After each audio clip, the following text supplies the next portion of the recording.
अस्सलाम वालेकुम वरहमतुल्लाह dear viewers, उम्मीद है इंशाल्लाह आप खैरियत से होंगे। ये वीडियो बहुत इंपॉर्टेंट है, मैं आपको पहले बता रहा हूँ, पूरी आपने देखनी है। ये सवाल बहुत ज़्यादा लोग पूछते हैं कि हमारी फ़्लाइट जद्दा के न्यू एयरपोर्ट पे उतरी, पुराने एयरपोर्ट पे उतरी, इस टर्मिनल पे उतरी, तो हम हरमैन रेलवे कैसे एक्सेस कर सकते हैं, या मेरे कुछ फैमिली वाले उस टर्मिनल पे उतर रहे हैं, मैं इस टर्मिनल पे उतर रहा हूँ, तो हम आपस में कैसे मिल सकते हैं, विद इन टर्मिनल्स हम कैसे आ जा सकते हैं। तो इस सब का जवाब मैं आपको दूंगा। आगे बढ़ते हैं, लेकिन उससे पहले जल्दी से वीडियो को लाइक करके चैनल को भी सब्सक्राइब कर लें और बेल आइकन भी दबा लें, उससे आपसे कोई नई अपडेट मिस नहीं होगी और टाइमली इस तरह की अच्छी इन्फॉर्मेशन का आपको टाइमली पता लगता रहेगा। पहले मैं आपको ये बताता चलूँ कि जद्दा का एयरपोर्ट एक ही है, उसके टर्मिनल डिफरेंट है।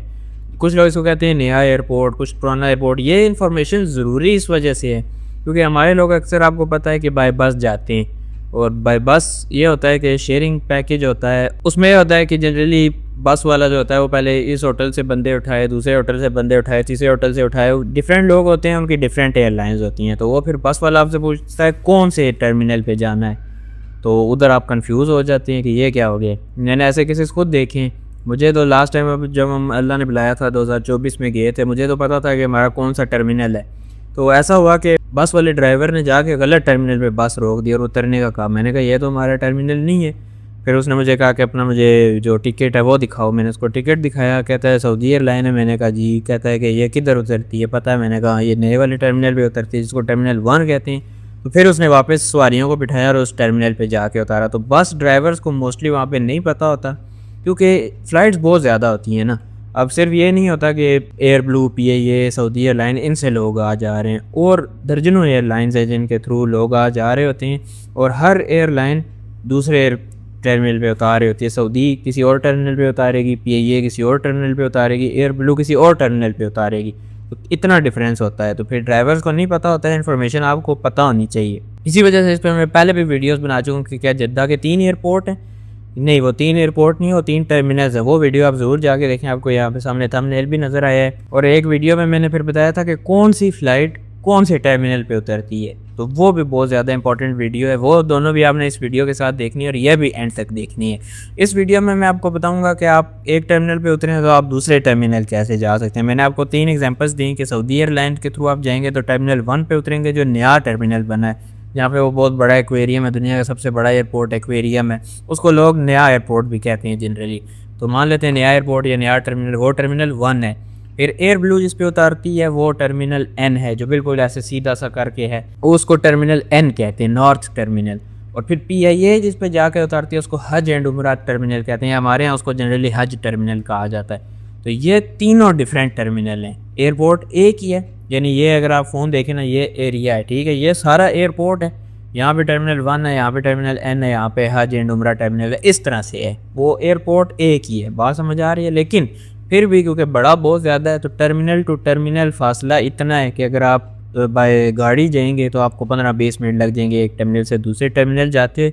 तो इस वजह से ये जानना इंपॉर्टेंट है कि आप कैसे जा सकते हैं। टर्मिनल 1 का मैंने आपको बताया, यहाँ पे मोस्टली इंटरनेशनल एयरलाइंस और जो अच्छी एयरलाइंस हैं वो आती हैं। अच्छी से मेरी मुराद जिनका टिकट महंगा होता है, स्टैंडर्ड अच्छा होता है, एमिरेट्स होगी, कतर एयरवेज़ होगी, सऊदी एयरलाइन होगी, इस तरह की एयरलाइंस टर्मिनल 1 पे आती हैं।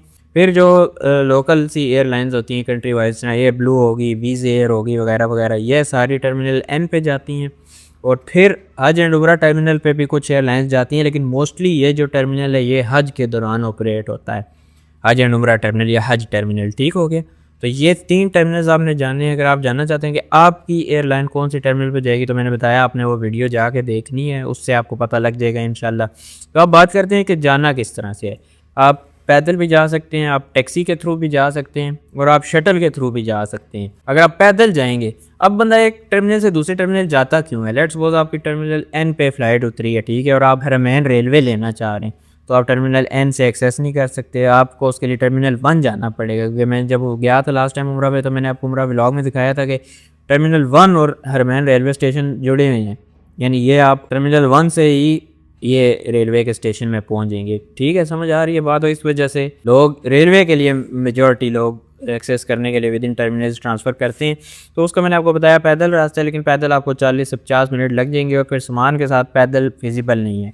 दूसरा ऑप्शन आपका टैक्सी वाला है। टैक्सी आप टर्मिनल से बाहर निकलेंगे आपको मिल जाएंगी, उसका कोई इशू नहीं। आप उसको बताएं कि मैंने टर्मिनल 1 जाना है या टर्मिनल 1 से एन जाना है या हाजी नुबरा टर्मिनल जाना है, उसके साथ थोड़ी सी बारगेनिंग करें। लेकिन ये याद रखें कि उस वक्त टैक्सी वाले अपनी मर्ज़ी का रेट चार्ज करेंगे।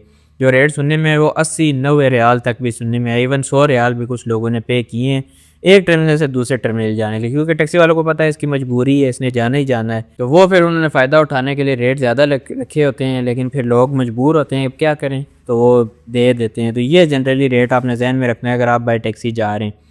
तीसरा और जो रिकमेंडेड ऑप्शन है वो है शटल बस का। इस हवाले से मुझसे बहुत सारे लोग पूछते रहे हैं पिछली वीडियोस में, लेकिन उस वक्त मेरे पास एक्यूरेट इन्फॉर्मेशन नहीं थी। ये एक्यूरेट इन्फॉर्मेशन उनकी अपनी वेबसाइट से मैं आपको बता रहा हूँ, इस वजह से मैं वीडियो बना रहा हूँ। जब तक एक्यूरेट इन्फॉर्मेशन नहीं होती मैं कोशिश करता हूँ इस पर मैं वीडियो ना बनाऊँ। सबसे पहले आप ये भी याद रख लें कि टैक्सीज़ में आप ऊबर क्रीम वगैरह भी बुला सकते हैं, वो थोड़ा सा आपको निस्बतन मुनासिब पड़ेगा बजाय इनके जो बाय टैक्सीज़ वाले खड़े होते हैं। और कुछ आपको पता है टैक्सीज़ के काउंटर भी बने होते हैं ऑफिशियल एयरपोर्ट के, तो वहाँ से भी आप पता कर सकते हैं। बहरहाल शटल जो है उसका 23 रियाल पर पर्सन जो फेयर है वो है पर पर्सन है, और इंक्लूडेड वैट है। आपको पता है सऊदीया में वैल्यू एडेड टैक्स होता है, तो ये उसमें शामिल है। और शटल बस का ये आप कहाँ से ढूंढेंगे, उसका काउंटर बना होता है, उस पर काउंटर पे आप जाके देखेंगे, वहाँ पे आपको डिपार्चर अराइवल का टाइम भी आ रहा होगा कि नेक्स्ट बस कब चलेगी। और with in half an hour बस चलती है, यानी हर आधे घंटे के बाद बस चलती है, हर आधे घंटे से 45 मिनट बाद बस चलती है। एक भाई ने ये बताया था कि मैं वहाँ पे जाके पहुँचा तो अभी शटल आके खड़ी हुई, तो बस ड्राइवर कहता है अभी नहीं मैं जा सकता, आधा घंटा तकरीबन वेट करना होगा। लेकिन बार वो फिर 45 मिनट्स बाद बस वहाँ से चली थी।